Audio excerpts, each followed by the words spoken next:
If you love Baltimore sports, you'll love WNST.net.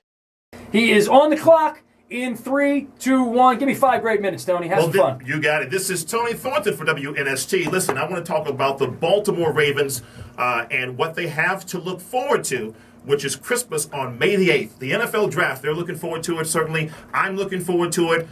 Certainly last year, a disappointing season, to say the least, 8-8. I had an opportunity to go to all 8 home games, but also had a chance to watch some of the fiasco that was the Ravens season. You know, anything from the Joe Flacco 5 picks against Buffalo. But I was in the stadium against Minnesota when it was snowing, and that comeback win where Joe Flacco threw to the back of the end zone to Marlon Brown, touchdown 9 seconds ago to win that game. So a lot of great memories from last year, but the bottom line, they were 8-8. And that's something where Ozzie, certainly after the season was over, was disappointed. So what did the Ravens do? They said, we have to make some huge moves to get us back to where we need to be.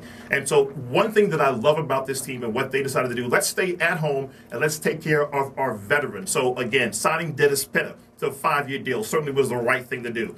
Also, coming in strong and signing Eugene Monroe, saying that he's going to be the left tackle, the franchise player at left tackle. You sign him to a long-term deal. Then you keep Darryl Smith, who in my opinion was the best defensive player on the team last year. So you made those moves. Of course, the free agents, we know about Steve Smith, and we also know about Jeremy as well at center.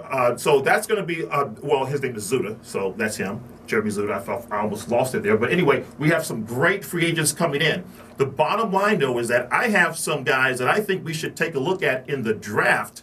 If they fall to us, we should pick up immediately and make these guys starters. I'll give you one example. There's a player out of Michigan, offensive lineman that I love, named Taylor Lewan. He is a right tackle from Michigan, but certainly when he comes in, he can be an impact player over on the right side for us.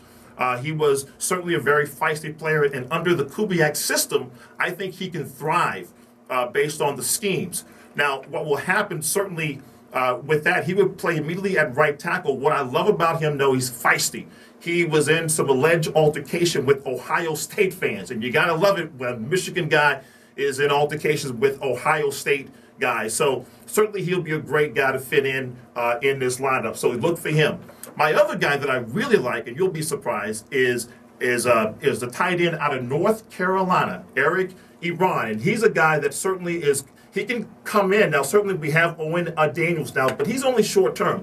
But I like the fact that that he can come in as a tight end. He's built well, athletic. He can go under Pitta's wing and certainly be that guy to be the future for this team.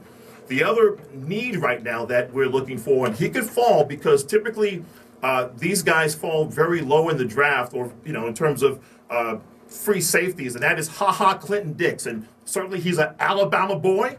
Ozzie loves these guys, and if he falls, then what we can do is pick him up, and he can immediately start at free safety. We can move Matt Elam back to the strong safety spot. That's what I like about this guy. He can play free safety immediately for this team.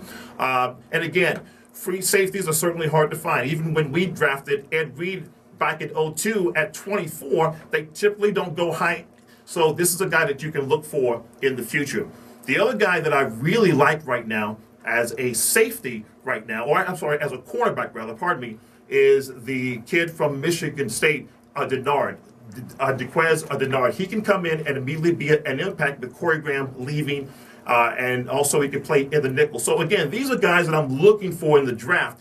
I know it's a pipe dream, and certainly these guys are very good players, but certainly these are guys that can certainly come down in the draft and the Ravens can pick up. The bottom line right now is that the Ravens need to put themselves in a better position for 2014. 8-8 is not acceptable, and for any other for different types of franchises out there right now, it's unacceptable for a team to go 8-8. So this is where the Ravens can thrive in the draft to find that one missing piece to get them over the edge. I'm Tony Thornton, and I'm going to be your next Baltimore sports media guy for WNST 1570 Sports. Good job, good job, good job. There he is. All right, Tony Thornton in the studio doing his 5 minutes, his thing. So it's, your email address is 1965. So that is that your age? Yes, oh my gosh. Yeah. If you love Baltimore sports, You'll love WNST.net.